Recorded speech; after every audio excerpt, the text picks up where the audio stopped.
Call to order the August 27th meeting of the Cary Town Council. Before we get started with regular business, I would like to take a moment to remember someone who meant a lot to this town. So many people had the privilege of knowing him, and I'm talking about former council member and Mayor Pro Tem Ed Yerha.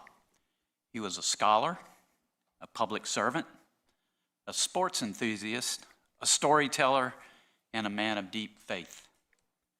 He was accepted to Harvard, but instead chose to go to New York's University Metropolitan Leadership Program, where he studied English and linguistics and became fluent in 7 languages.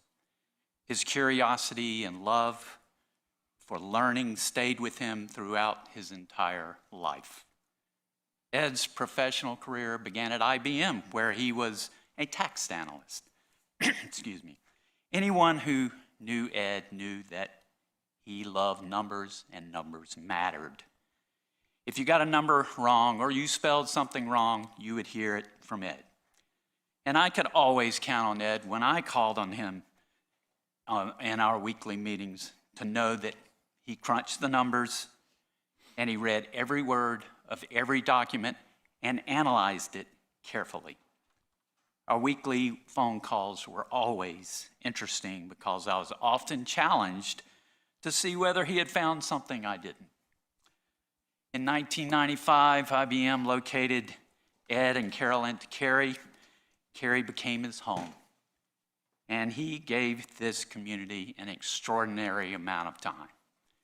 15 years of service on boards and commissions, followed by a decade on the Cary Town Council, including Mayor Pro Tem. He helped shape what we call the Cary Way, and he cared deeply about preserving the history and character of this town.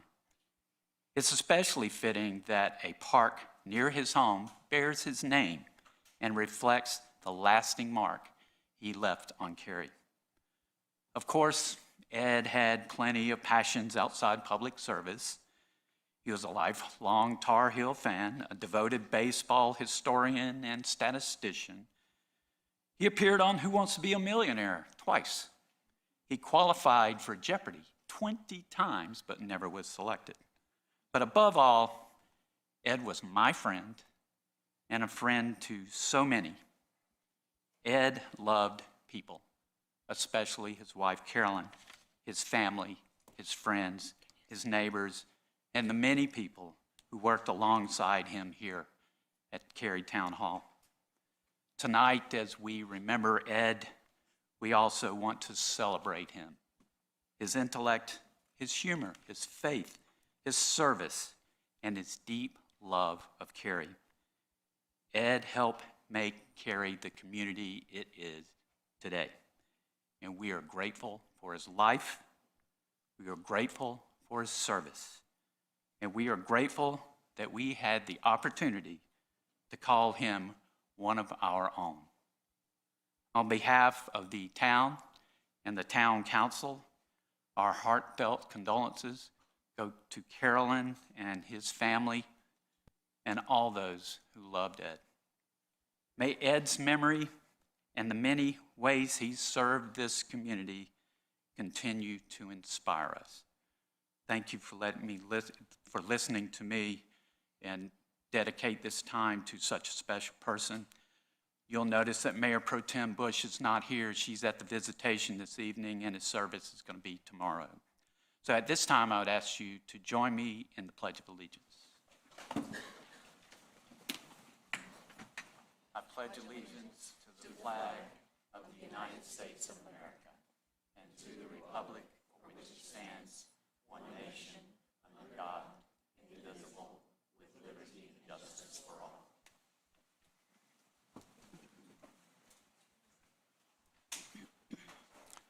First order of business is to adopt the agenda, and I would entertain a motion to do so. So moved. Second. There's a motion and a second. Discussion. All in favor, please say aye. Aye. Any opposed? Motion carries unanimously. At this time, I'm going to turn it over to Interim Town Manager Overton for his update. Thank you, Mayor. I'll start with a quick summary of the work session we had before tonight's regular meeting. Staff gave an update on some changes coming to the Citizens Convenience Center towards the end of the year. We'll continue to accept yard and food waste, but we will no longer be able to accept other items. That change is really being driven by an upcoming railroad expansion on some of their property that we've been using for quite some time. We also talked about a new policy to clarify council's rules of decorum for council meetings, and we discussed creating a new council committee to work through some of the recommendations coming out of the financial and workplace review over the last 8 months. For folks who wish to follow that work, there's more information on our Moving Forward website. Our work sessions are also live streamed, and the recordings are available on the town's YouTube channel. I want to close my report tonight by taking just a minute to talk about this past weekend and the 50th Lazy Days Festival. 50 years is pretty incredible. Lazy Days has been part of Cary as long as some of us can remember. It's part of the fabric of this community, and I think it's one of those things that keeps us all connected to our small town roots, and it's my personal favorite festival of the year. It's just a special part of Cary, and I appreciate everything that goes into making it happen year after year. It takes a lot of people to pull it off. Literally every department in our organization is involved at some level, but I do want to give special shout out to the 3 Ps, I guess. Parks, Police, and Public Works really carrying the lion's share of the work over the weekend. So thanks to everybody who had a hand in the 50th Lazy Days and made it a great one, and that concludes my remarks tonight. Thank you. Thank you, Mr. Overton. And the committee he mentioned will convene for the first time on September 8th at 6:30, and it will be streamed where anybody can watch it. Okay, we now move to Public Speaks Out. There are 3 opportunities to speak at this public forum: through written comments, by calling in, or by attending here in person this evening. If you are here in person and would like to speak, I would ask that you take a seat in the rows to my right that are highlighted now.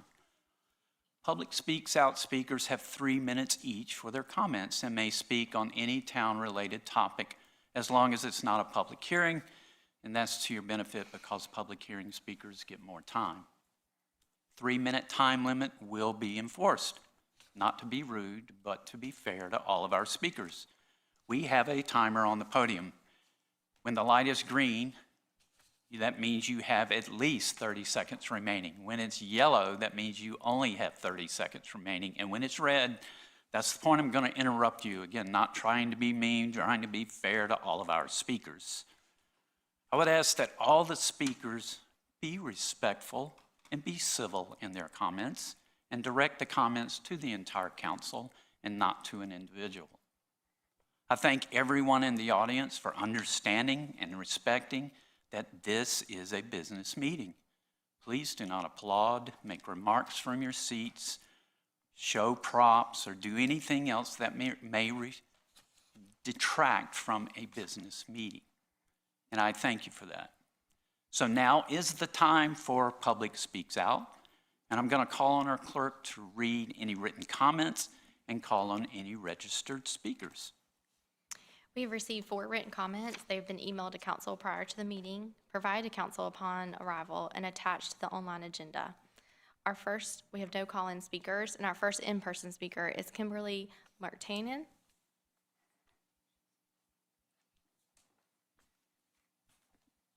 Followed by Pamela Pinckney.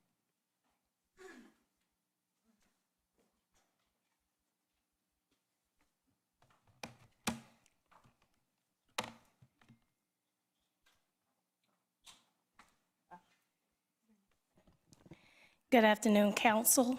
My name is Dr. Kimberly Muktarian, proud resident of Raleigh, North Carolina. Woohoo. And I'm Ms. here. Martarian, could I ask you not to hold the mic? They can't adjust it when you're holding Oh, okay. I do apologize. it. Thank you. You're good. Thank you. Well, first of all, let me say thank you, Mayor Harold, and I don't want to mess up your last name, but I want to say thank you because we remember your name being signed on the 70 mayors that stood against the police brutality for George Floyd. But let me say this, George Floyd was born and raised right here in North Carolina. His family members live in Raleigh now, and they live on the Mordecai Plantation, Raleigh Housing Authority, of which I've heard many of you speak about. His value with the knee on the neck didn't come from just the knee. It came from the value where people place us. And we thank you that while you placed us high that day, we need to continue that high level of sensitivity for humanity. I am also the proud descendant of Nathaniel Jones, one of the fathers of Cary. My ancestors, Albert and Lucy Jones, tilled the 10,000 acres of land here on Cary. And so when I hear, not only did they till for Nathaniel Jones, but his children, Alfred and Wesley. Their son is Buck Jones of Buck Jones Road. And so we have deep ties right back here to Cary's roots. And that is why I have to remind you that UNC Chapel Hill is where Buck Jones went to attend school, of which my ancestors' backs paid for him to go. I have nothing left to say, but while Mr. Stegall decides who he pays for to go to college, I brought my legacy along with me, Albert, Lucy Jones. Their names are Kai and Elena, and they want nothing more than to have that same opportunity. That's right, because our ancestors bent our backs for others to go. So words like affordable housing shouldn't apply to us because we made this country rich, not affordable. And so we're asking for a meeting with Cary so that we can continue the legacy of fairness and equity and remove the labels that declassify us to the point we're dead with a knee. We thank you for listening, and we hope to hear from you soon.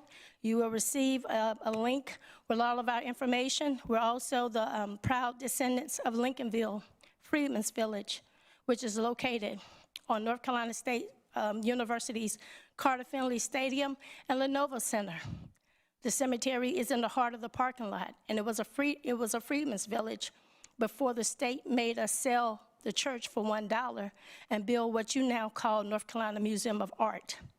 They first built a prison called Polk Youth Center, and then they moved on to whitewash it to North Carolina Museum of Art. That is our legacy, but it doesn't have to be our end. Thank you. Thank you. Our next speaker is Pamela Pinckney, followed by Barbara O'Kane.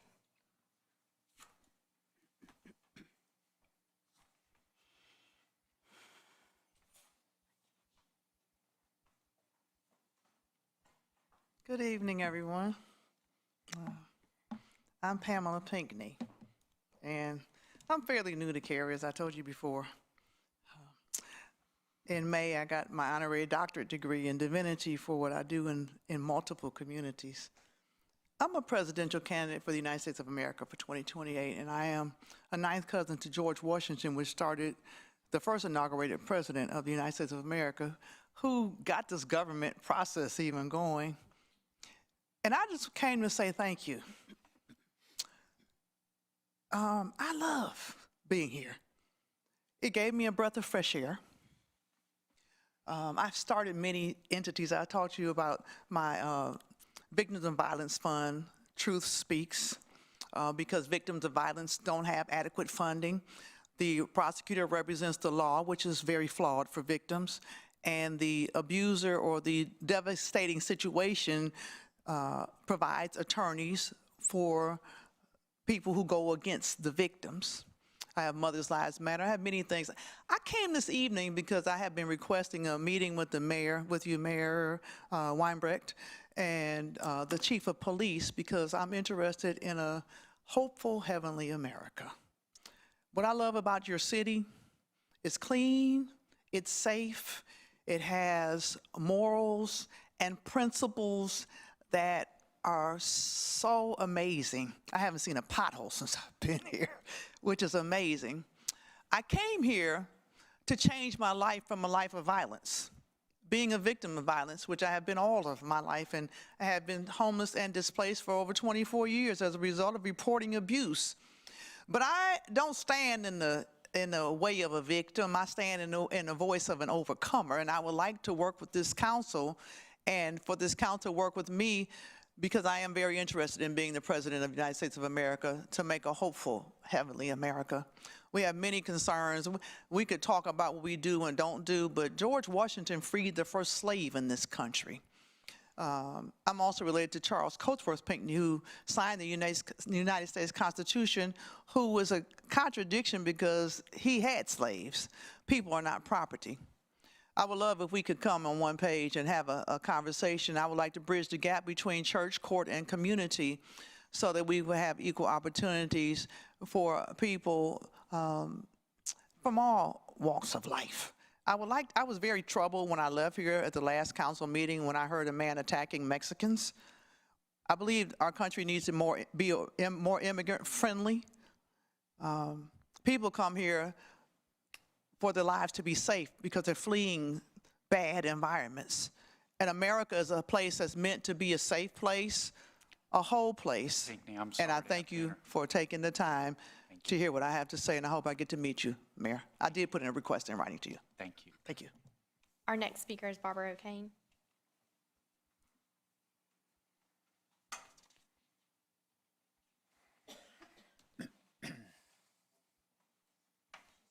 Good evening, Mayor and Council and all my neighbors. Nice to see you all here.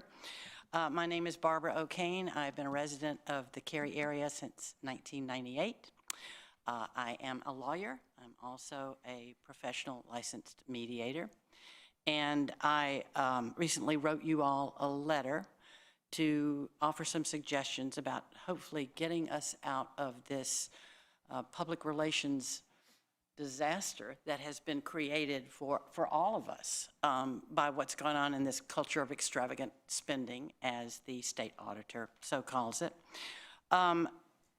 While it's been a huge and embarrassing hole for us to create it for all of us, there are a few easy ways to begin to get us all out of it. And I'd like to start with one of those tonight, and that is the $802 a month vehicle stipend that you all have, voted for yourselves. I have spoken with a number of you because I sent out a letter to all of you, and a number of you responded, and I truly appreciate that. Intelligent responses. I may not agree with them, but nonetheless, I know at least two of you are very uncomfortable with this stipend and saying it's unnecessary and excessive, and at least one of you opted out. Gutsy move for you. So here's some suggestions that I've got, and there's kind of a four-piece suggestion overall, I guess. And one is that you place this vehicle stipend on a future agenda in the next couple of months. And next, I think you ought to request a comparison with municipalities, comparable municipalities. I think you've already got that going with your staff. I've looked at it, a bunch of us have looked at it, and it does not shape up well for Cary. And then review whether a mileage reimbursement system would better serve taxpayers. And then discuss the issue in a public work session. One note of caution for you is that a couple of you have suggested that you think it might be a good idea to fold the stipend and the other benefits that you voted in for yourselves, fold them into just one sort of lump sum into your salaries. That completely defeats the effect of any kind of transparency. And I don't think that's the way that you want to go. It does indeed, as you suggested, make it simpler. But we understand what you're doing, and we're not stupid. We understand that if you just roll it up into one lump sum, you lose our ability to look at it, and would cover up any transparency, and it's simply Gaines, just sorry. a shell game. Your time So, has expired. all right. Well, what I'm going to say is that Thank you. our residents deserve Gaines, I'm an open sorry. discussion. Your time has expired. And Thank you. on our We have to be fair to vehicle- all of our speakers. Thank you very On our much. fixed vehicle. If you have additional and we comments, please remain- leave them with the It clerk. remains the best. Thank you. Remains the best Next for speaker. taxpayer funds. Our Thank next you. speaker is Herbert Hickey, followed by Gary Madden.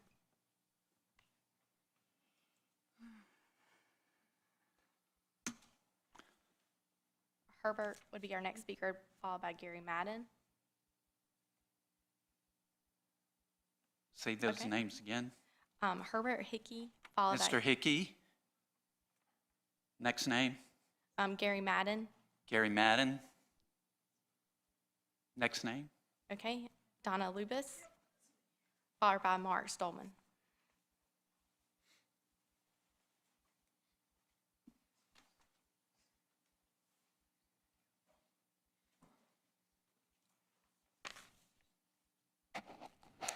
My name is Donna Lubis. My family and I have called Cary home for 34 years. For most of those years, I served families of Wake County and Cary as a public school teacher. When we moved to Cary, it was a wonderful, safe, family-friendly town. It's not like that anymore. It's changed dramatically. It's changed dramatically. It's not for the better. The mayor, who I now consider a king, and I say that because he has been in Cary government since 1998 and often runs unopposed. The king and his band of merry council members have abused their position, mismanaged our hard-earned tax money, and seem more concerned with serving the desires of people who do not yet live in Cary than they are about protecting the quality of life for people who have lived here for decades. The past few years, the Cary Town Council has blatantly ignored their constituents, and the most recent revelation of the more than $24 million of fraud perpetrated on the property owners of Cary. We demand an accounting. Every one of you presently on the board and those who most recently were voted off should be ashamed of yourselves. How dare you steal from your neighbors to attend expensive dinners, create ridiculous music videos and documentaries that were never intended for public viewing? How dare you feign shock and dismay and try to blame all of your selfish greed and juvenile antics on the town manager? Every single one of you was complicit in stealing from the residents of Cary, and you all should resign. You were elected to serve the citizens of Cary, not yourselves. We demand an accounting of the $24 million you wasted on yourselves. We demand an end to the Waverly apartment project that you shoved down our throats after listening to hundreds of citizens tell you we don't want it. How much money are you going to pocket from that crooked deal? We, the citizens of Cary, demand to see the records and expenditures from the $69 million park in downtown Cary that we were told would cost $18 million, but somehow COVID increased that price. What about the bad deals the town manager signed off on that were 3 times the value of where did our money go? The most recent audit done by our state auditor was just the tip of the iceberg. Rumor has it that the depth of corruption has caught the attention of the Federal Department of Justice. Good, maybe they'll get to the bottom of these decades of fraud. Every single one of you owes the property owners of Cary an apology, and you all should resign effective immediately. Our next speaker is Mark Stolman, followed by Renee Miller.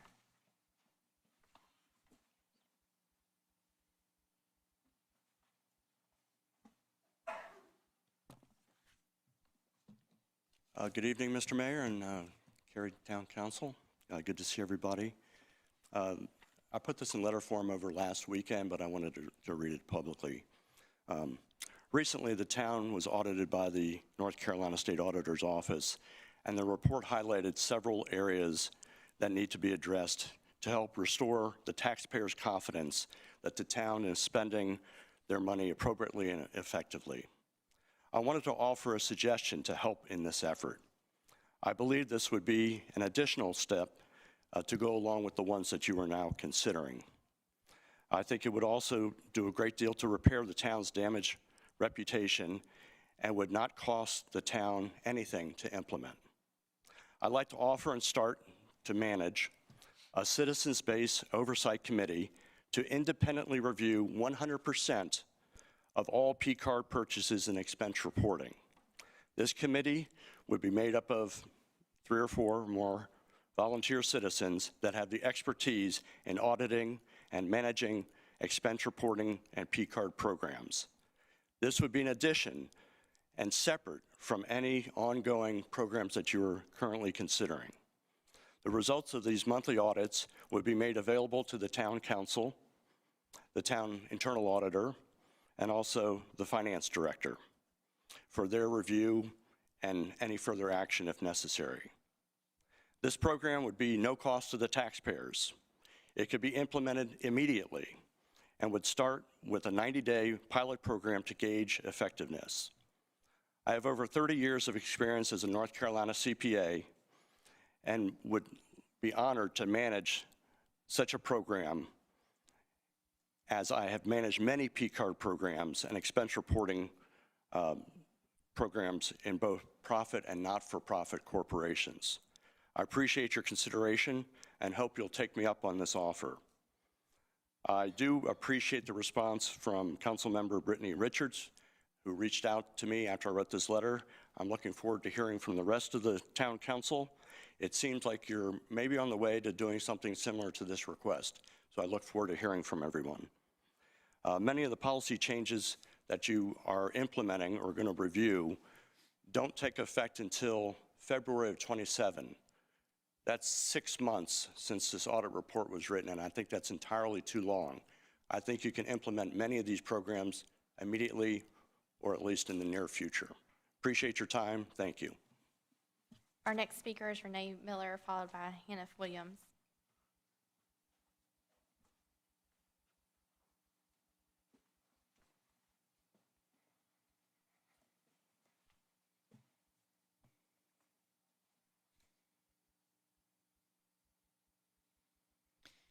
Good evening, Mayor and Council. In this afternoon's work session, you all approved the creation of Policy 191, the Rules of Decorum and Public Participation for Public Meetings. When I first read this policy, I found the legalese at the front end to be a slap in the face to those of us who practice decorum in this chamber on a regular basis. Slapping us in the front with the legal threats of a Class 2 misdemeanor, potentially resulting in 60 days in jail, $1,000 fine, and then that being on your record indefinitely was a very uncomfortable reading for me. Emotions have run high in this chamber several times in the last 18 months. The Waverly decision last week, right after the town manager was let go, and that's been a problem. But this is a heavy-handed way to encourage decorum. Voters have put their trust in you to do a job, and they have a right to be upset if you don't do it. If you are in the hot seat, you must be prepared to take it from time to time. To put these penalties for misconduct at the front end of this policy seems to show an adverse relationship with our citizens.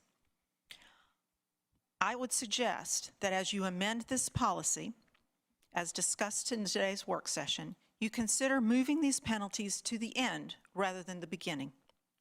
I have found that in working with people, it is much better to encourage proper decorum, in this case, at the front end. Encourage the behavior that you want to have happen. You get what you reward. Thank you. Our next speaker is Hannah Williams, followed by Casey Midkiff.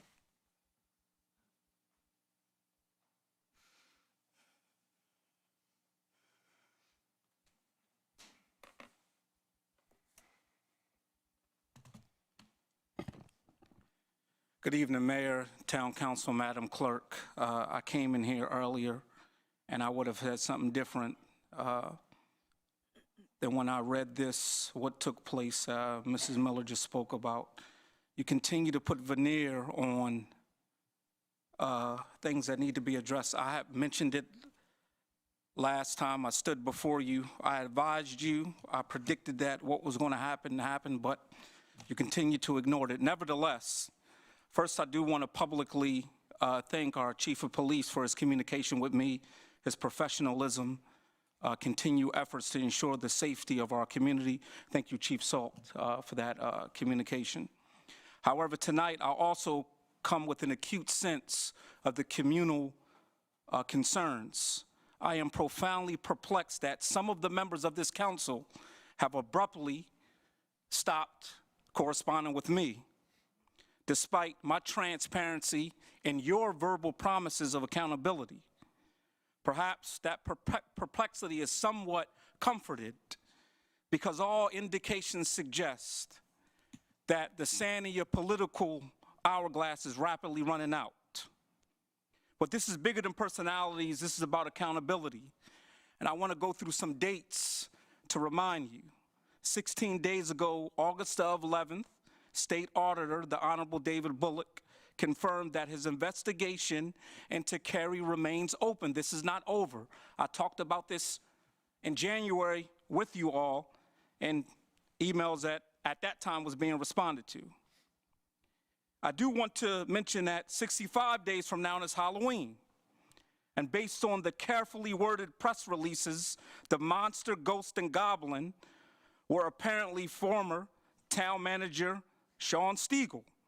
But if Sean is truly a monster, a grim reaper, who operated independently in the shadows of these chambers, why is that book still on Amazon?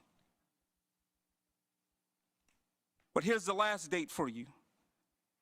85 days from now is the anniversary, November 20th, the day that Sean Stiegel was permitted to silently resign and set to receive over $190,000 in his severance pay. We're now more than 9 months removed from this. So what tangible actions have taken place? You're dealing with people that have a high level of intellectual acuity, finance people, people in law, people in data research. You're dealing with religious leaders. These press conferences that are, these press releases that are carefully worded, and then this document that was just mentioned before me, is that it's an insult to us. And I just want everyone to Mr. have Williams. accountability. I'm sorry, your time has expired. If you have Thank you. additional comments, please leave Thank it you. with the clerk. Casey Midkiff is next, followed by Azine Nurmahoden.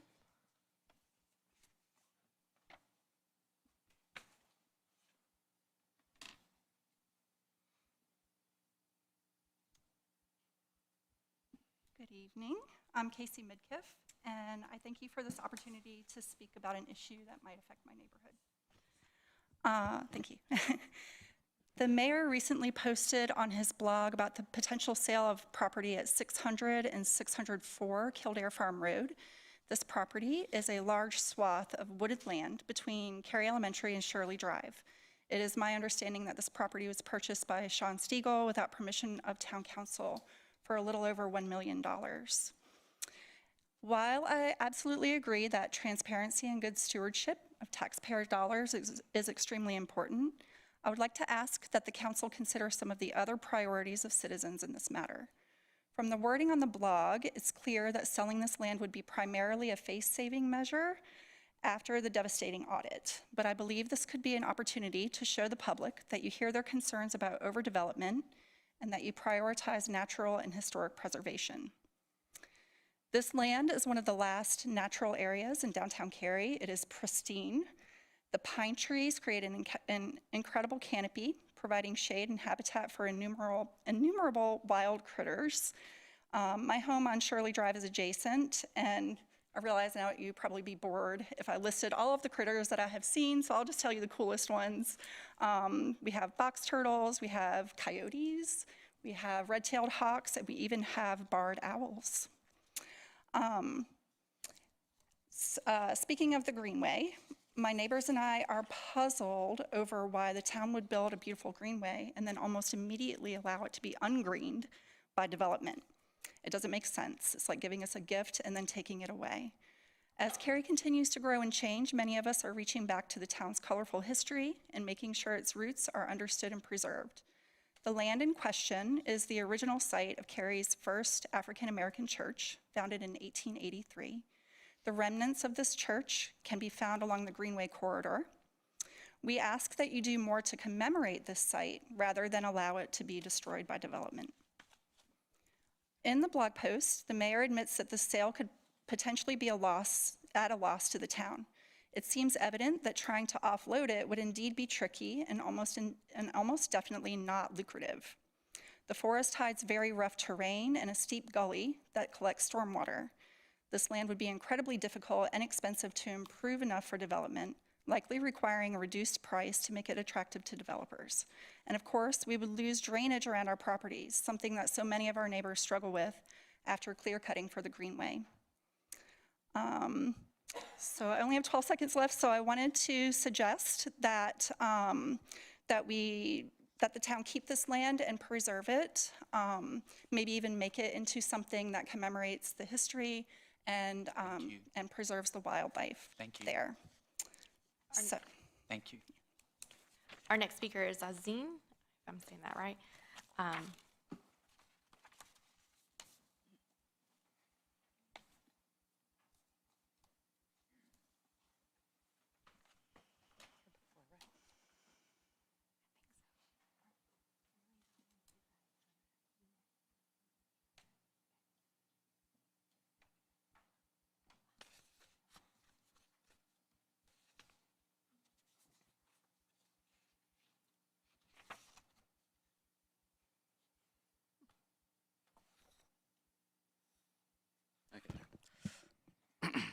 Good evening, everyone. My name is Azim. I am a resident near West Cary, and I've been working on a project regarding smart growth, and I wanted to talk about it for the implications today. Cary is leading the Wake County region by constantly adopting policies regarding affordable housing. The 2027 fiscal year funding commitment is up to $5.3 million, which delivers 122 new affordable housing units, along with successful developments like the Canopy and Laurel Street community. But with regard to smart growth, affordable housing requires good support systems for public transit. Under the Imagine Cary plan, the town of Cary has mapped out 6 new bus rapid transit stations along the western corridor to Raleigh. Along with the new downtown transit facility, we want to add affordable housing incentives to these transportation systems, like allowing developers to build slightly taller buildings or adding a density bonus into the destination center and mixed-use zoning tools for parcels within a half-mile of bus rapid transit stations. Building these affordable townhomes and apartments next to transit stops makes it so that residents who rely on buses can actually afford to live near them. Thank you for your time. I'll hand it off. Good evening, everyone. My name's Vivek, and I'm continuing on Azim's topic because we're both doing the project. But our goal is to say that if teachers, healthcare workers, and first responders can live near these transit facilities, we're able to reduce traffic and make things incredibly convenient for people who are crucial to our community. and also clear off roads such as Chatham Street and Cary Parkway that often get crowded. Currently, the town is planning for the Western Bus Rapid Transit Corridor, and updating these zoning rules is crucial to prevent land speculation from pricing out affordable housing. Currently, bus routes like Go Cary's Apex Cary Express and Go Triangle Route 305 connect Cary directly to Apex and Raleigh, but they lack shared coordination among transit and related housing infrastructure. And we need proactive joint planning across these municipal borders so transit and housing can go together. Our ask for the council is to direct staff to include affordable housing incentives in the specific areas alongside the station area planning studies. Thank you for your time. Thank you. No additional registered speakers. How much time is remaining in Public Speaks Out?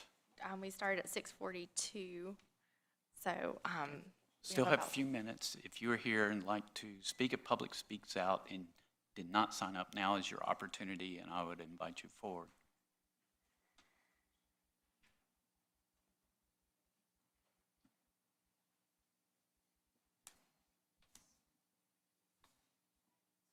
Either one.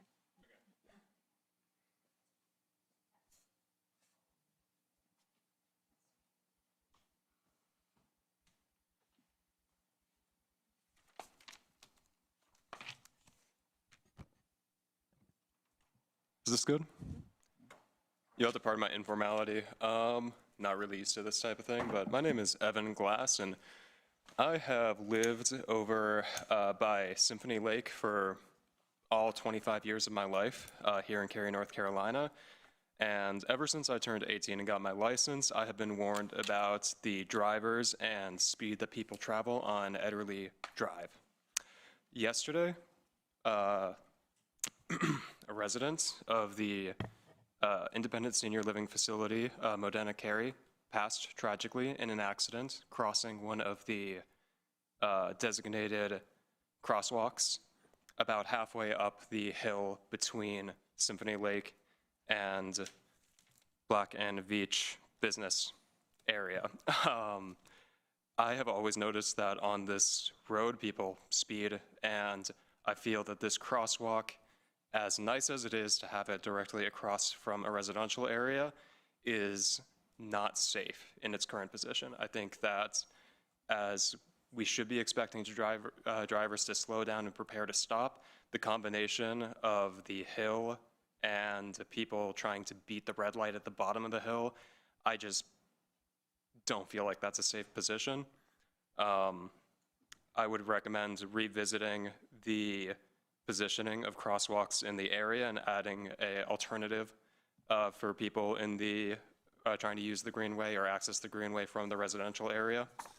At the top of the hill, where those businesses are, I think that would be a great position, either putting a light or putting a crosswalk there. A raised crosswalk, I think, would be great. An opportunity to slow down before going down the hill instead of building up speed on top of the speed that people are already traveling. And,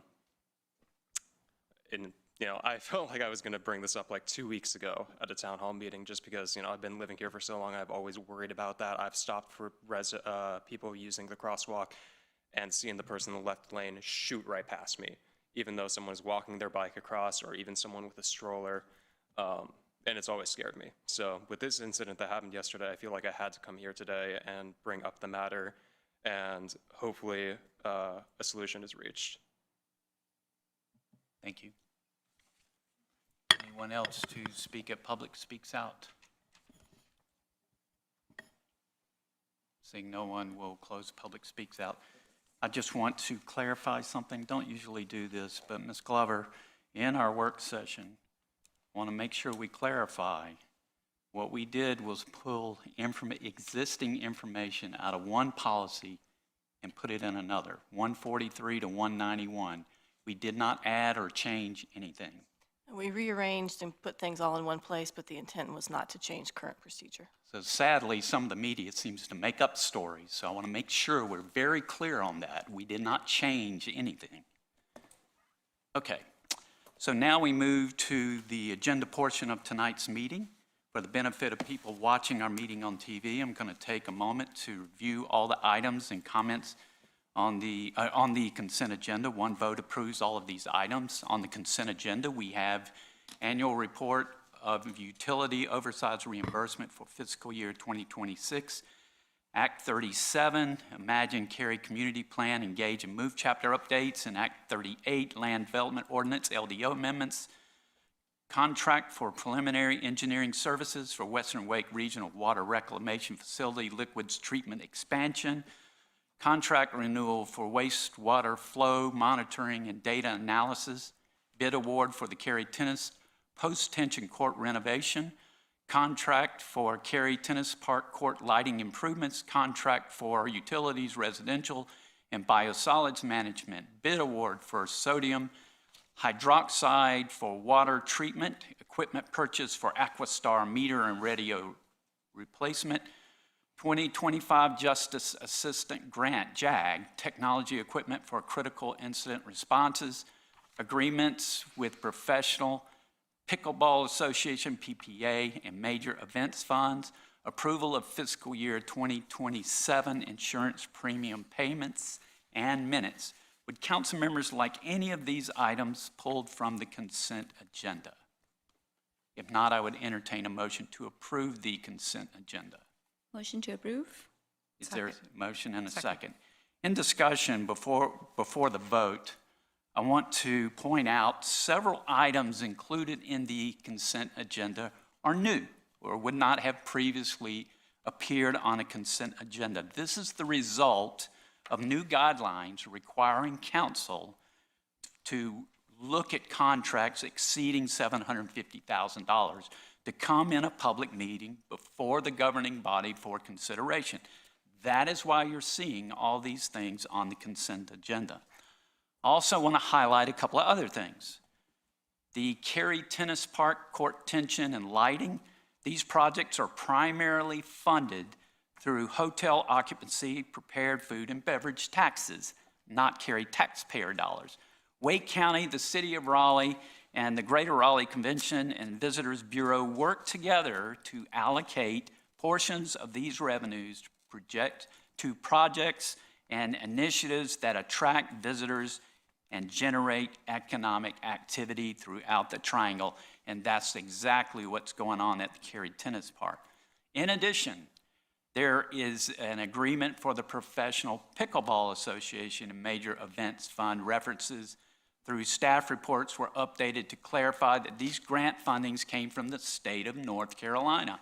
And almost all, I think 95,000 out of 100,000, came from funds, not from Cary taxpayer dollars. Also generating economic benefit. It's estimated that one event generates millions of dollars of economic benefit. Having said all that, is there any other items of discussion that council would like to add? If not, I would I just want to thank you because those were my primary questions when we got this package of consent items. And what really was helpful for me is I see the large bucket, right? We see that we're getting this hotel and beverage tax monies, but we don't often see exactly how they're spent. So thank you to the PRCR staff and others who were able to really kind of explain this.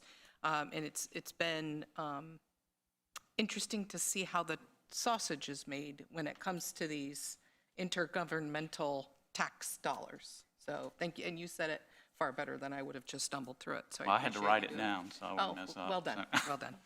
So we have a motion and a second and discussion. All in favor, please say aye. Aye. Any opposed? Motion carries unanimously. We now move to public hearings. Same rules apply for public hearings that apply for public speaks out with one exception. Speakers now get 5 minutes each for their comments. Our first public hearing is for the ordinance establishing a temporary 18-month moratorium on the acceptance, processing, and approval of development application for data centers. Director of Planning and Communication Development, Heather Wheelahan, will introduce and present this item, and council may take action. Ms. Wheelahan. Good evening, Mayor and Council. Tonight is a public hearing to consider a temporary moratorium on the acceptance and processing of data center development applications. After the public hearing, council may adopt the proposed ordinance or ask that the item be brought back to a subsequent meeting. Why now? Data center demand has grown nationally and across North Carolina. This is driven predominantly by cloud computing, artificial intelligence, and the streaming services that support the many activities in our daily lives at home and work. The Triangle region is attractive to developers and site selectors because of available land, transmission and substation or power capacity, fiber optic infrastructure, and proximity to research institutions and a skilled workforce. And of course, in May 2026, Council directed staff to bring forward a moratorium in response to this growing demand. The purpose of the hearing tonight, the public hearing is on the ordinance that would establish an 18-month moratorium on the acceptance, processing, and approval of data center development applications in Cary's corporate boundary. The moratorium period would allow staff to study land use and infrastructure impacts, engage the community, and coordinate with regional partners before drafting and bringing forward a recommended regulatory framework for council consideration. Data centers are not currently defined or permitted uses in the Cary Land Development Ordinance, nor are they explicitly contemplated in the Imagine Cary Community Plan.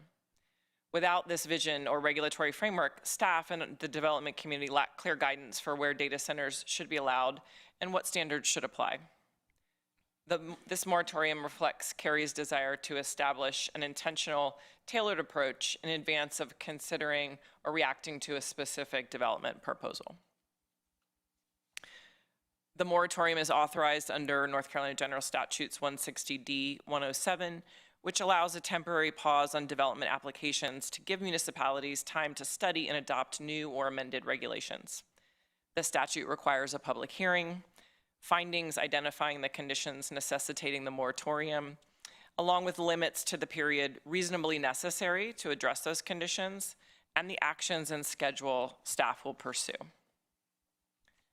In accordance with this statute, the proposed ordinance states our findings that the existing regulatory gap is potentially harmful to the environment and quality of life for Cary residents. The proposed moratorium covers all development approval for data centers, cryptocurrency mining operations, and associated processing facilities with an exemption for incidental, subordinate on-site server rooms supporting only principal use operations, drawing less than 1 megawatt demand. Staff has determined 18 months is reasonably necessary, and at the time of our staff report preparation, we have no pending applications that would be affected by this moratorium.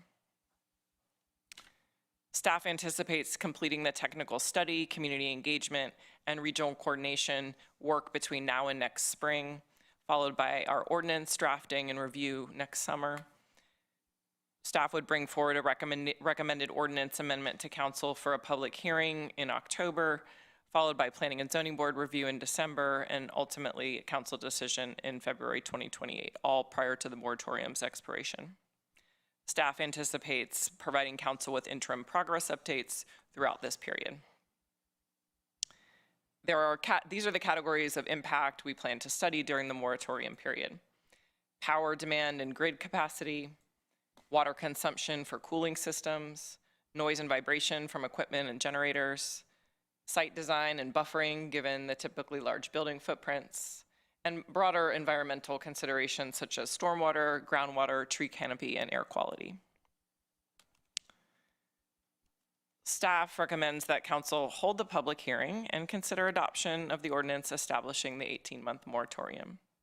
If adopted, the moratorium takes effect immediately and remains in effect for 18 months unless council adopts the resulting regulatory amendments sooner. Staff will again provide periodic updates and return with the recommended regulatory amendments prior to the moratorium's expiration.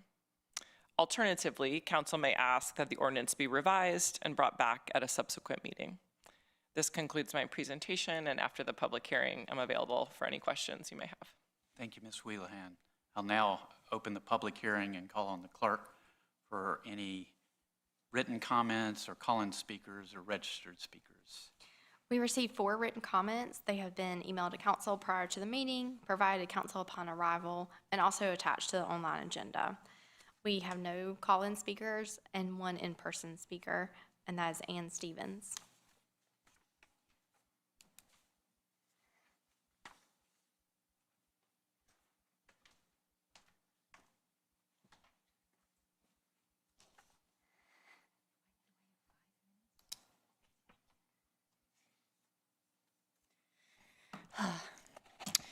Good evening, Mayor Weinbrecht and City Council. My name is Ann Schrader-Stevens, and I moved to Cary last fall. I've been a lifelong environmentalist. Let go of the mic. The guys upstairs would very much I've been a lifelong environmentalist, and I have an extensive background in sustainability. And I moved to Cary primarily because of our sustainability and climate action planning. And I'm here this evening to speak against the development of data centers in our communities and therefore offer a resounding yes on this moratorium. I imagine you understand the gravity of the many critical crossroads we are collectively facing: ecological, climate, economic, geopolitical, societal crises all simultaneously. And the choices we make or fail to make today are creating the future of this planet. One critical and fundamental choice is how we use and conserve our water. Like many cities experiencing increasing drought, growing populations, development, and declining water resources, Raleigh and Durham were forced to implement water restrictions this summer. And when our water runs out, life as we know it is not sustainable. It is that simple. We also know that data centers use a lot of water, millions and millions of gallons of water for cooling and power generation, not only depleting precious water resources, but also contaminating fragile soil and waterways with chemical runoff. As a sustainable city, we could stop right here, and the decision to implement a permanent ban, moratorium or ban on data centers and Bitcoin mining is simple.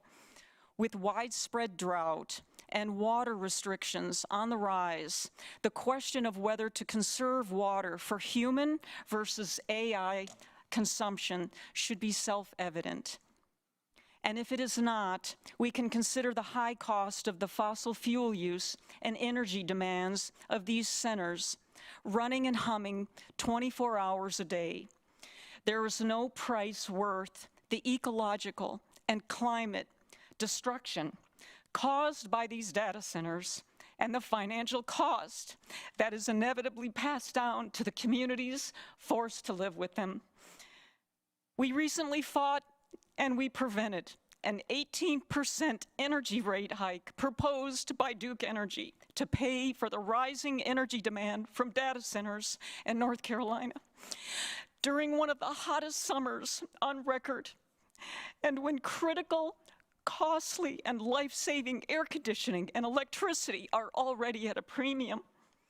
In closing, I think a more crucial question that we should also be asking ourselves right now, and that is, how can we effectively come together as a community and sustainably prepare for the increasing challenges to our natural resources, the challenges to our infrastructure, the challenges to our well-being, and the challenges to our daily lives.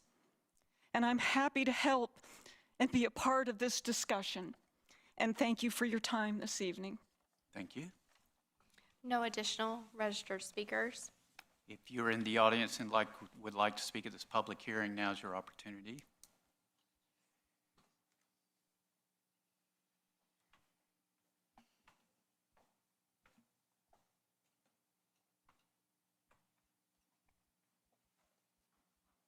Good evening. Once again, I'm Pamela Pinckney, and I am in support of your ordinance, your law, your legislation that you have in place.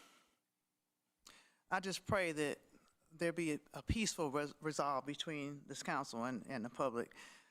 I support this law, and I do hope that it does pass. We're getting more people, and we're getting more situations that Chief Salt and many other people have to address. And we need some type of happy medium for the communities, and a moratorium would be an excellent idea. My dad was a council president for a city in Ohio, and my mom ran a congressional office for a federal congresswoman, and you all risk and sacrifice your lives all day, every day. Don't go home, and you have to sacrifice to come up with these ideas to help try to build our community to make it a better and a safer place. And I do support this. It's not detrimental to anybody or anything. It's not harmful to animals. It's actually more beneficial. The one request that I would have, when you do your amendments or whatever it is that you do, I would ask that the data be available for the public and the private sector. And I would ask that you would address the terrible challenge of literacy. Literacy financially, literally, literacy in all components of this process. Chief Salt wouldn't have as many difficulties sacrificing his life and putting the officers out on the street if people were more literate of what's going on. And make information more available because a lot of people still don't even have computers. We're still dealing with old money in this country and in this city. I do support this law, and I'm willing to sit with you and express to you how it impacts the religious community, the youth, people who are disabled, many different people, because I've crossed many paths. I do support it, and I thank you for taking the time that you took to sit at the table and sit in discussions and miss time from your families to come up with this legislation. As I stated, I am seeking a presidential seat. My candidate identification number is P205203, and if you need to reach me, I am at 984-397-4080. I'm available 24 hours a day, 7 days a week. What I do for the community and you all is a sacrifice I don't mind making, and I don't mind being available to help meet the needs that you all are helping meet as well. Thank you. Next speaker, please.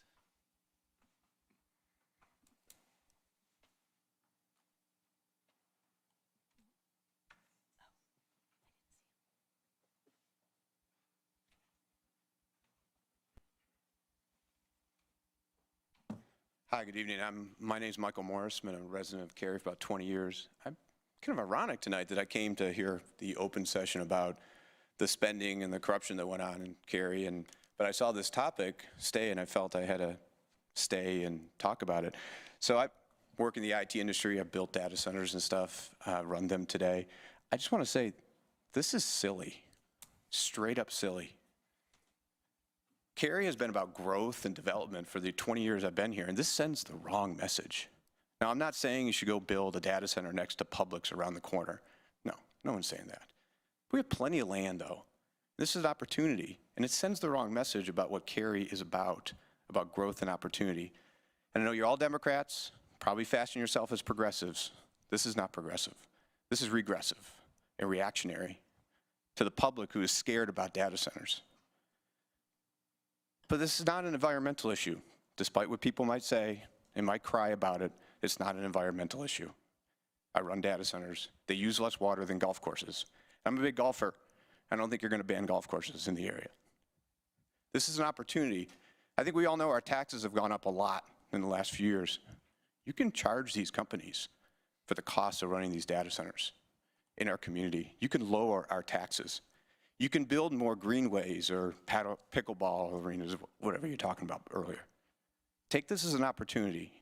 I'm not saying green light every data center, no restrictions or no rules around it and stuff like that, but don't ban them. And I just want to end with, you all have computers at your desk right now. Some of you have been typing on your iPhones. You're streaming this on YouTube, I think, right now. Where do you think all that comes from? Those are data centers out there, making all that technology available for all of you to do your work, for all of us to enjoy the modern society we have. That's what those data centers do. They make our modern life available. Thank you. Thank you. Anyone else for this public hearing? Anyone at all?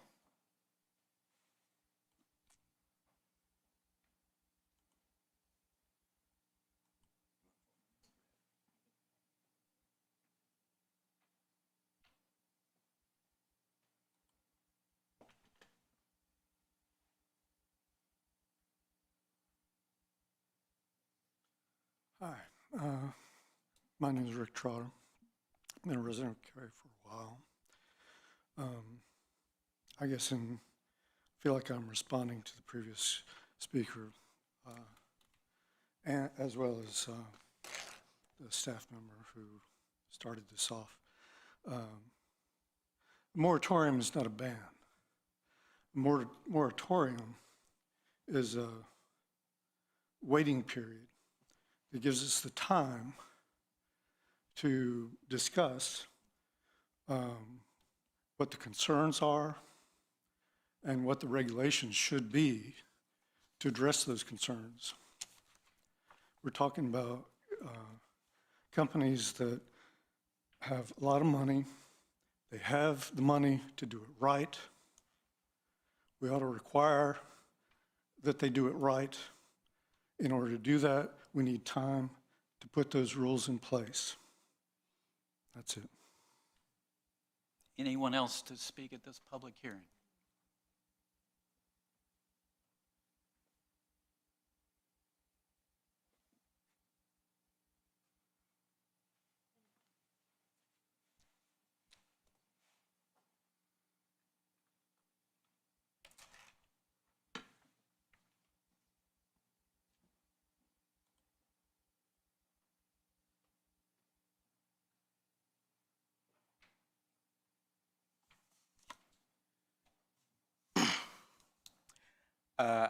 Hi, Council.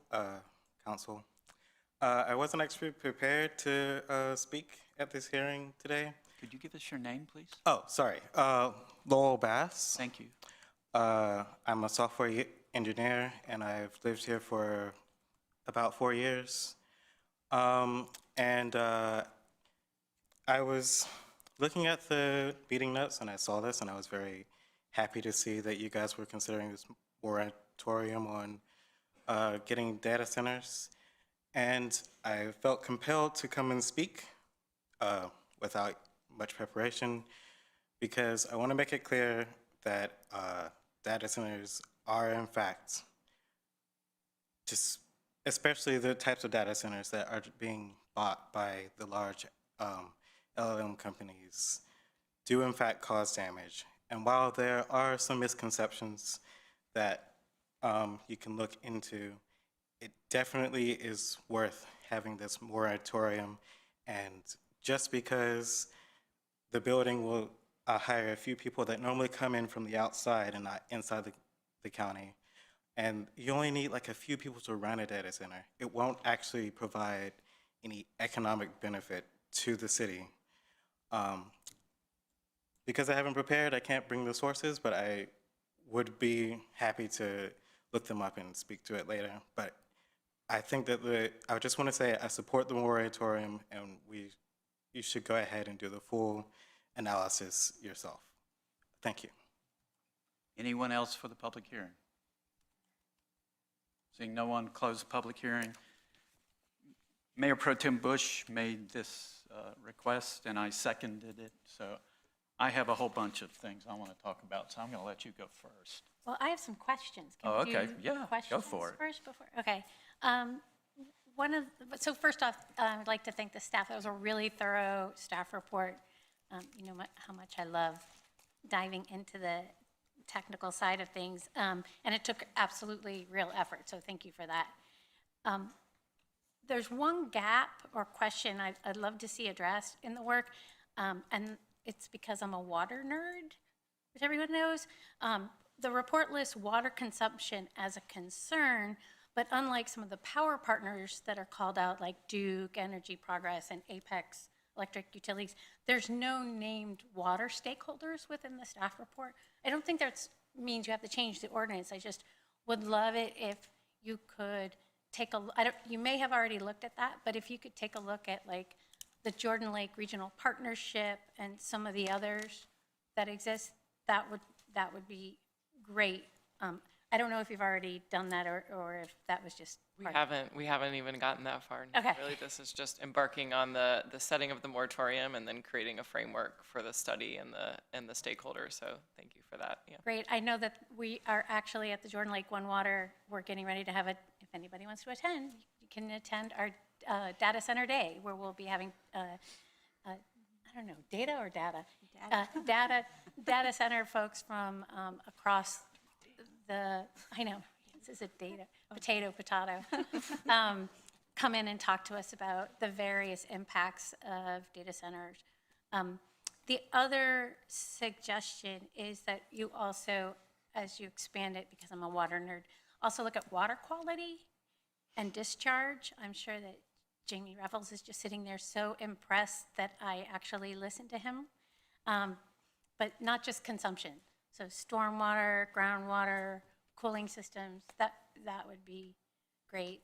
And I guess the last thing before I do any sort of comments is I just wanted to make sure that the staff report or the ordinance, or as we move forward, that we think of it as one water rather than all different types of water. So whether it's water consumption, water runoff, stormwater, condensation, I would love it if you all, as you move forward, should we move forward, that you all update the staff report to do that. The language, yeah. Thanks. Of course. Go ahead. No comments? Oh, I have lots of comments, Good. but I You want wanted me to to see if go? anyone else had Oh. any questions. No? Okay, I'll do my comments. First off, this was better than I expected. So thank you so much. When we saw multiple jurisdictions looking at this, and we've also seen the impact stories are showing up all over about people impacted, whether it's noise pollution, light pollution, water consumption. Look at Cary, Indiana, which has been, many parts of it have been without power for a very long time. The implications of a data center are really, really important. Also, we have 4 separate municipalities that essentially drink from one pipe, Jordan Lake. So before we ask that pipe to cool data, to cool a data center, we owe it to all of them to know what the cost is. And as Ms. Stevens said, the environmental impact should be apparent to us. We should have that information. Also, I think the great thing about this, and about, as the gentleman said, a moratorium is a temporary pause. It's a break. Cary didn't happen by accident. People long before us protected our water, protected our trees, did planning, and the moratorium is not saying no to growth. It's just saying that we use the same discipline that we've used over time with this new evolution of a technology. So we don't trade resources that made this community so very special, where we haven't even defined an ordinance for a data center yet. So I think 18 months to get this right is a small price to pay for protecting what took decades to build. So thank you. So I would like to start off by saying I support the moratorium too, obviously. But I traveled overseas along with Michelle Craig in a sister cities visit. Now I want to make this very clear. No taxpayer dollars were used in this trip. It was not funded by Cary taxpayer dollars. Now that I've said that, let me tell you about the trip. We went to Ireland. Ireland reacted a little slow. 1/3 of their energy is used for data centers. So as a result of that, they decided to create a policy of bring your own power. So we visited a Meta data center, which was quite fascinating. And here's some of the things that I thought were interesting about that. They draw their power from the national electric grid. However, they're required to match the power they draw. So they have off-site solar farms with sheep maintaining the grass under the solar panels. And they touted that as one of their benefits. The site was also on dozens of acres, I'm guessing like 50, where they bermed the entire site where you wouldn't see it or hear it, which I also thought was interesting.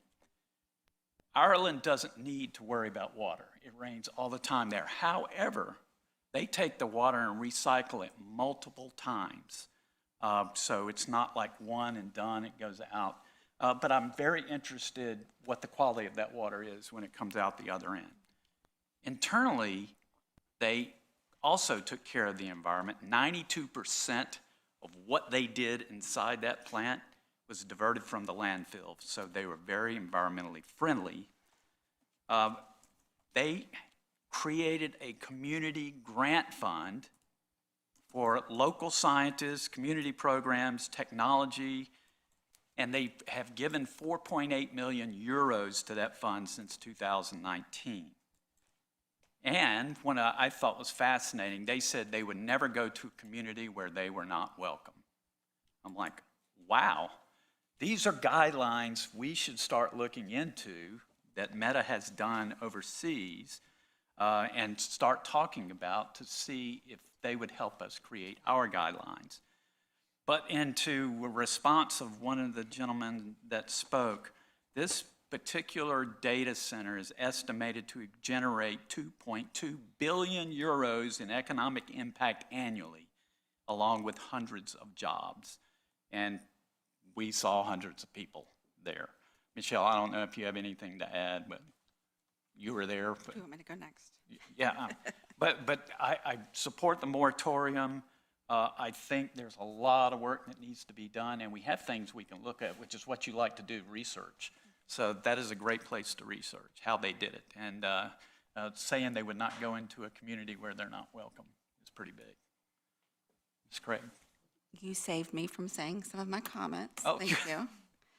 But I think what was helpful about that visit that we took was prior to that visit a couple of weeks ago, largely what I was hearing about data centers was negative, focused on environmental issues, water, energy usage, and of course, there is a lot of water and energy used, but it was helpful in being able to think about the questions that need to be asked. And as I wrote to someone in an email today, I'm not in favor of saying no to data centers, but I am in favor of taking a short time to prepare. So we can say yes when and if a right opportunity arises. And about the trip to Ireland, they said when they had the public meeting that there had been so much emphasis put on how this particular data center was giving back to the community that there were virtually no concerns afterwards, and a big emphasis on being water positive. So restoring more water than it consumes through watershed projects and paying for new and existing grid infrastructure needed to serve the data centers. I recognize that all data centers are not the same. There's a larger scale, smaller scale. What a larger company could do may be different than a smaller company, but it definitely helped me to understand that taking a pause to do something the right way and write it into our land development ordinances rather than reacting in the moment was the right thing to do. Other comments, thoughts? I have, I obviously have opinions here. I work in disaster recovery and data protection. I just spent the last 9 months opening a data center in Sydney, Australia. I think my entire council colleagues here can attest that I did nothing but complain about the hours. But it was part of my job, it's what we do, and it is what makes every one of these blinky things work. I was pleased to see a very simple definition of what is not included. If you use less than 25 megawatts in a year, okay.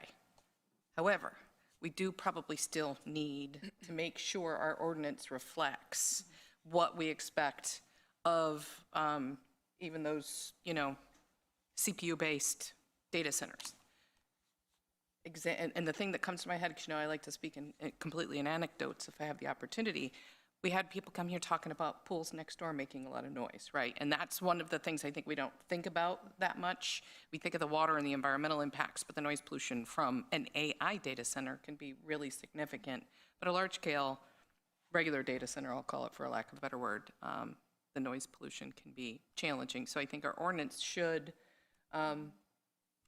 if we're going to allow certain types of data centers to be built, we should be very, very clear what can be built and where it can be built.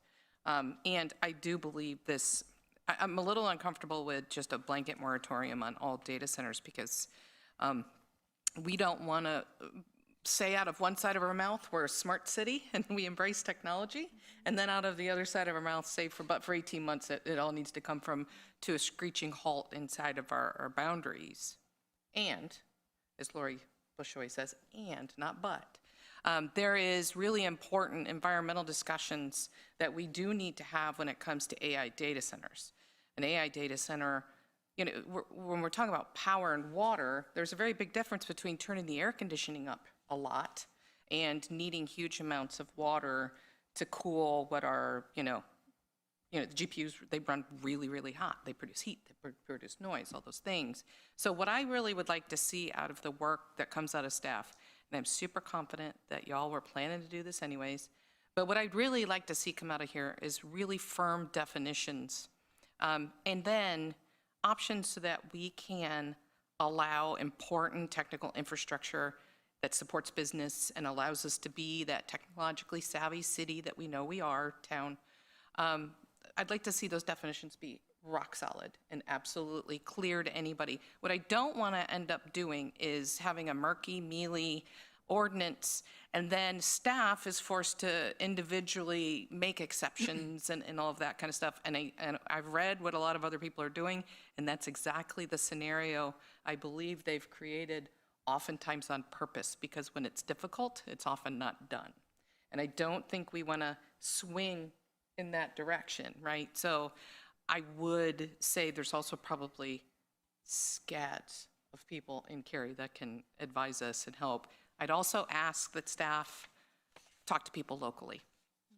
There are, of course, experts, far-flung experts, but I'm really very interested to hear what our homegrown talent here in Cary thinks. So I would just ask those things. I also was impressed by how this was done because I read this with ready to say, oh, no. And instead I read something and said, okay, that's really clear. It was well defined. So thank you. I'm not sure exactly who kind of brought it together so that it's very clear what we're saying. No, not right now.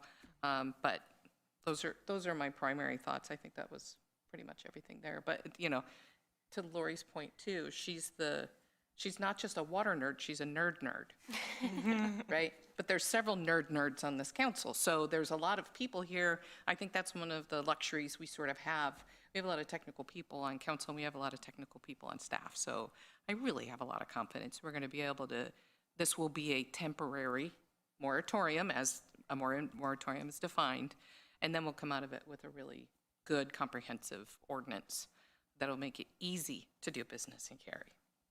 We hope so, and I'm going to just offer a little comment since you spoke to a point that we spent some time thinking about ourselves. The clarity of the definition, and even for the point of the period of the moratorium, providing a scale. There are places in our ordinance that we talk about uses as subordinate and incidental, and there is some discretion there. So we did want to choose a scale qualifier for this moratorium that was more clear. Some municipalities have chosen building square footage, which doesn't fully capture what the impact could be. And so the intention really is, yes, to have the moratorium apply to medium and large scale standalone data centers that are not serving another, what otherwise existing principal use. And so the exemption is really intended to apply to those small scale co-located enterprise server rooms like at hospitals and software companies and municipal governments. And so the ordinance that you'll see, we shifted the language exactly to your point. There's a lot of ways to talk about how to measure energy, and we'll spend the next 18 months really understanding what measurements we want to use around this. But even the ordinance that we're putting before you tonight, Sarah Caliendo, our energy manager, helped us refine that language to really be in good alignment with industry standards and capture the kind of scale of use cases. So the ordinance doesn't speak to annual amount of megawatts, it's 1 megawatt demand. And so I don't want to get us too far in the weeds. She is here tonight, and I know she would love to talk more about that, but enough to just say that, to your point, there are a lot of very technical aspects of this, the energy, the water, And we also, really want to have an ordinance that's clear and administratively as easy as possible. And even just preparing the moratorium, helped us understand some of the nuances that we'll have to really study carefully. But we think we hit the threshold right and articulated it with the correct words for the purposes of the moratorium. I also want to say something. Thank you so much, Heather. I want to address the gentleman who spoke about the growth and the or lack thereof. I also am part of cybersecurity world. Interestingly, my first assignment was to support the data center move. My team kind of helped the data center move. So I know how critical it is for an organization and job creation and economy and whatnot. But I'm also a big believer that growth should not come at the expense of residents. A small pause to think, plan, and execute is a good strategy, especially in today's day and time. Charlotte has also come up with a similar plan for their city, and it does not mean that we're against growth. It just means that we're being very careful about the growth. And I feel like Cary is a place for everyone, and we have to be very thoughtful in our approach. I totally agree, and especially with the gentleman said that the moratorium is a pause for us to do more research. And I'm also a nerd, and I am interested in new technologies and also AI. So last week, the news, if you have heard, the Moderna just came out a new cancer vaccines, which will help so many people. So from the technology point of view, I feel that is less important than saving people's lives. So AI will support that because the biotech in RTP area, they really need a lot of technology or AI to shorten that, like the research or all kinds of the scientist job. So I think we need AI, we need more data center, but this moratorium is not saying no to AI. We just need more information to make sure that our decision will benefit the future of Cary. I'll keep my comments brief so I'm not too redundant. I agree. I support the moratorium because it is not a knee-jerk outright ban. It allows for a thoughtful pause, and I think that really exemplifies Cary's way of doing business. It's proactive instead of reactive. It allows us to think about this really critical new land use that doesn't exist now anywhere in our policy. And I think in a way this is pro-growth, pro-development. A lot of our work is working with the development community, and what any one of them will tell you is ambiguity makes their job so much harder. And I think the development community will actually appreciate having very clear guidelines so they know what Cary is looking for, even when we get an application for a data center. Well said. Anything else, or are we ready for? I just want to, there are two sitting in our chair, two ordinances, one that's updated from 25 megawatts to 1 megawatt, right? So the current. You have a red line version and a clean version at your seat, so just be clear when you make the motion that you're moving to adopt the amended ordinances at your seat. That's exactly what I was going to say. Okay. So I just wanted everyone to catch that. Will you reiterate that for us, the distinction between these two? The distinction is that the moratorium does not apply to enterprise or small-scale data processing equipment that draw less than 1 megawatt of electric power. So you'll see a red line. It was originally 25 megawatts annually. So it's just a clarification on that. Could we get a little splaining on that one? You want a little Sarah? Yeah, I'm letting you off the hook by looking directly at what you just said as the I got some expert. schooling on it, and I would love to give it a shot, but she's here. And Yeah, maybe dumb that down into watts per square foot for me or something so I can. Size of building-ish.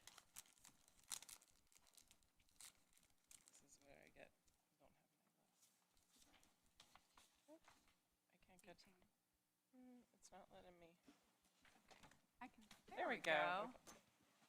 Good evening, council, mayor. So this slide exemplifies what 1 megawatt is. Essentially, 1 megawatt is 1 kilowatt, and what that equates to is a megawatt is a momentary draw on power. And that can power approximately 1,000 homes at a given moment, up to 1,000. Again, that depends on the size and whether it's townhomes, small, large. And then to give this some more context, what this looks like in terms of what we have in our community here in Cary, a regional hospital looks at approximately 2 to 3 megawatt of demand. Software headquarters, approximately 10 megawatt demand, and the entire operation of this municipality, our water treatment from street lighting to all of our built facilities is approximately, again, 10 megawatts. So Per? Demand. So that's your demand. In any given moment? At peak. At peak. Okay, thank you. Other questions? Does it say in the amended at peak in a moment, or is it just say 1? It's inferred by 1 megawatt demand or less, that would be part of the exemption. I trust you. You know more about that than I do. On-site co-located server rooms and small-scale data centers that we see in areas within Cary are usually less than 1 megawatt. So this would allow for that continued use case in the exemption. We have a couple of data centers within the town limits. They would be allowed under this exemption? If they were to build new. If they were to build new today, including the out of, like, on Corning, and they would be allowed today? Yes, Okay. within this exception. Exactly what I was trying to understand. Thank you. Okay, good, great. Other questions? I think we're ready for a motion. Okay, is there, all right, so I'll make a motion to move to adopt an ordinance, thank you, establishing the 18-month moratorium on the acceptance, processing, and approval of the data center development and applications in Cary's planning jurisdiction using the amended ordinance language at our seats. Is there a second? Second. Discussion? All in favor, please say aye. Aye. Any opposed? Motion carries unanimously. Thank you, Ms. Wheelahan. We now move to our second public hearing, 25A09 Jacobs Creek. Principal Planner Rachel Smith will introduce the hearing. Council will not take action. Ms. Smith. Good evening, Council. The applicant has petitioned to annex a vacant parcel of approximately 8.99 acres, addressed 4312 Jacobs Creek Lane. Access to the property is provided by Yates Store Road, and there is no intervening right-of-way associated with this request. The property is not within Cary's extraterritorial jurisdiction, but it is contiguous to the corporate boundary, shown here in yellow. Annexation is necessary to allow a concurrent rezoning request, 25 REZ 16, which would apply initial Town of Cary zoning of Residential 12 conditional use, along with the Jordan Lake Watershed Protection Overlay District, to permit development of up to 16 detached dwellings. At last month's meeting, the Planning and Zoning Board unanimously found the rezoning consistent with the Imagine Cary Community Plan. This evening, Council is asked to hold the public hearing on the annexation and defer final action to a future meeting, likely September 10th, so that the rezoning and annexation decisions can be made concurrently. This concludes my presentation, and I'm happy to answer questions following the public hearing. Thank you. The applicant's representative, Worth Mills, does not plan to speak, but he's also in attendance if you have any questions for him. Thank you. Sorry to interrupt you. So now's the time for the public hearing, and I call on the clerk to read any written comments, call on any registered speakers. No written comments and no registered speakers. If you're here in the audience and would like to speak at this public hearing, now is your opportunity. Anyone to speak at 25A09 Jacobs Creek? Seeing no one, I'll close the public hearing, open it up to council members for questions, comments. This will come back to us at another time. So thank you, Ms. Smith. Thank you.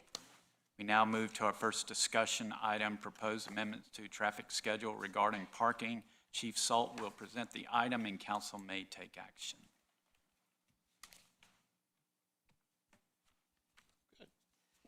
Mayor and council, thank you for the opportunity to address you tonight. We're going to be talking about parking in the downtown area. That has been a favorite subject over, the last couple of years, ever since we opened the very successful downtown park. We've been trying to make adjustments and monitoring and making little corrections here and there throughout the downtown since the park is open, and that includes 2 parking decks that have recently opened. And so I can very successfully report that we have worked with the neighborhoods around the park and in the downtown area during special events and gotten very positive feedback in our temporary closures of some roads, particularly on one side of the road, so Chief Cooper's fire trucks can get down the street without having to push your car out of the way. And right now we're focused on Cedar Street. Now, what we're proposing tonight is make permanent some of the temporary parking restrictions that have been in place since the construction of the parking deck there began. And we're seeing the downtown become very, very successful. We're seeing new businesses move in. We've got Lloyd's that just opened up, which is a great restaurant, and it's got a great vibe right there on the corner. But we do need to make permanent the parking that we have experienced down there, because we need to have some adaptability when it comes to being able to move traffic, particularly if there's an unexpected delay or block there at Academy and Chatham Street. We need to be able to move either one direction or the other direction without having one lane of the street blocked. So as you look at all the considerations there, we're really not changing anything from what you would see today if you drove down there. We're just talking about removing the temporary signages and making it permanent. But to do that, we need to change or amend the traffic schedule number 8. And what that entails is basically no on-street parking at all between Academy and Walker Street. And we'll remove the tripod stands, if you will, the little stands that have temporary parking signs, and then some of the paper parking signs that you see up there. And then we will continue no on-street parking from Ward Street coming down to Walker Street on the right-hand side of the road, but it'll still remain restricted going the other direction, exactly as it is today. And so what we're recommending is that you adopt the amended Traffic Schedule 8 to prohibit parking, particularly between Walker and Academy Street. Thank you, Chief. Seems pretty straightforward to me. I have no questions or comments. I would open it up to my colleagues. I have a burning question. Is any of Cedar Street in the railroad right-of-way? Yes. The actual road is, isn't it? Yes. Where it sort of curves towards the railroad tracks? Almost directly up to the facade of the parking deck, parking structure. How does that work with them expanding the railroad, and just how far away is the They could kick us out. right-of-way they need, right? But that's CSX, and they don't use it but twice a day or something like that. Amtrak uses that side as well, Yes, but okay. for now, we have their permission to remain there. But it could Until they change. decide not to. Good answer. And any work we do requires an encroachment by the railroad. Ah, okay. So Thank putting the signs up is going to require an encroachment? We'll do what we need to do to put signs up. Okay, just checking. And that just leads off to the question, a while ago, we've had a lot of residents ask about a sidewalk. There's no sidewalk on Cedar Street, right? So removing the cars certainly makes it easier and better for you to see people who are walking in the street, or there's like a 2 foot in some cases, or just the curb. So a long time ago, I think it might have been in March, I had an email back and forth with Cassie about the possibility of putting a sidewalk, and that was when I learned that the road itself was in the right of way. So I need the answer to that question, and Yeah, I hope that we can fix that at some point. Maybe the railroad will have a nice day now that Shelley's there. And I believe we added the, I'll look at Cassie to nod, but we added the sidewalk requests to the sidewalk party list. So it could come back to you with the funding source at some point in the future. But we would need permission from the railroad. We would need permission again. Okay.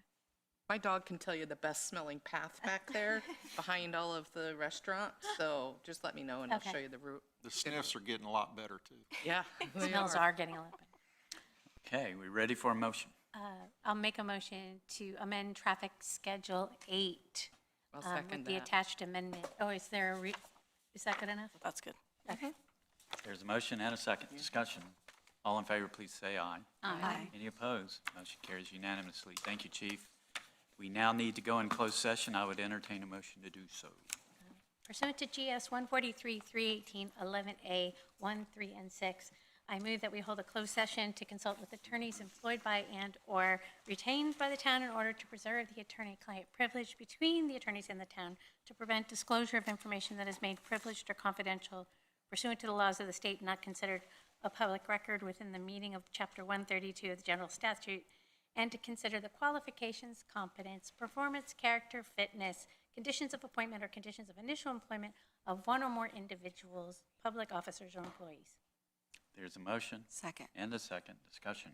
All in favor, please say aye. Aye. Any opposed? Motion carries unanimously, and council will now go into closed session. Where?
reconvene our council meeting. We have concluded all our business this evening. I would entertain a motion to adjourn.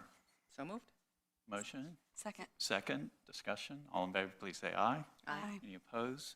Motion carries unanimously, and we are adjourned.